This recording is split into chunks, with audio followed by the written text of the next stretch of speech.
Kan jadi aneh kalau film dokumenternya hanya memperlihatkan satu realitas tapi realitas lainnya disembunyikan. Apa tujuan kalian sebenarnya? Mama Yasinta saat ini sedang jadi bahan framing. Bahkan sekarang sudah gak disukai karena ada perbedaan pendapat antara di film Pesta Babi dan di video klarifikasinya. Kira-kira benar gak sih? Mari kita cek bye-bye. Dari video klarifikasinya, Mama Yasinta bilang kalau dia gak tahu aktivitasnya akan dijadikan sebagai film dokumenter. Dan dia mengaku kalau dia gak terima apa-apa. Pada akhirnya itu fakta yang tak terbantahkan dan itu beneran terjadi teman-teman. Ada yang komen begini, kalau Mama Yasinta gak tahu berarti real dokumenter dong. Saya jelaskan ya.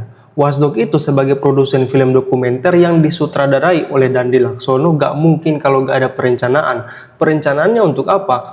Untuk mencapai tujuan investigasinya, produsen film dan sutradara juga pasti akan membuat skenario tentang titik klimaks film dokumenternya akan seperti apa. Jadi kalian jangan mengira produksi film dokumenter itu gak ada perencanaannya, itu salah total. Dan pastinya harus ada pemberitahuan kepada pihak-pihak yang terlibat dalam pembuatan film.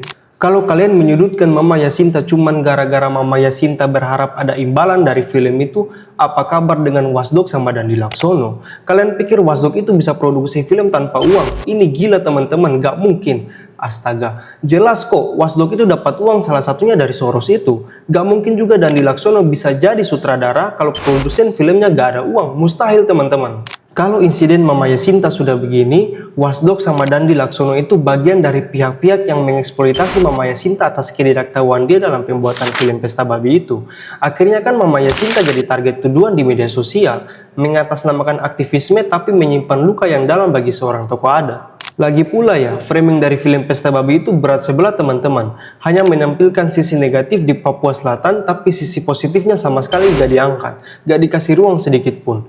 Jadi, masyarakat yang menonton gak punya perbandingan terkait program food estate di Papua Selatan.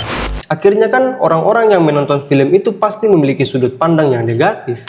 Kalau Wasdog dan Dandi Laksono mengatasnamakan film dokumenter, jangan hanya menampilkan realitas dari sudut pandang negatif saja dong, tapi juga perlihatkan realitas dari sisi positifnya juga lah. Tujuan kalian mau framing atau bikin film dokumenter sebenarnya? Kan jadi aneh kalau film dokumenternya hanya memperlihatkan satu realitas tapi realitas lainnya disembunyikan. Apa tujuan kalian sebenarnya?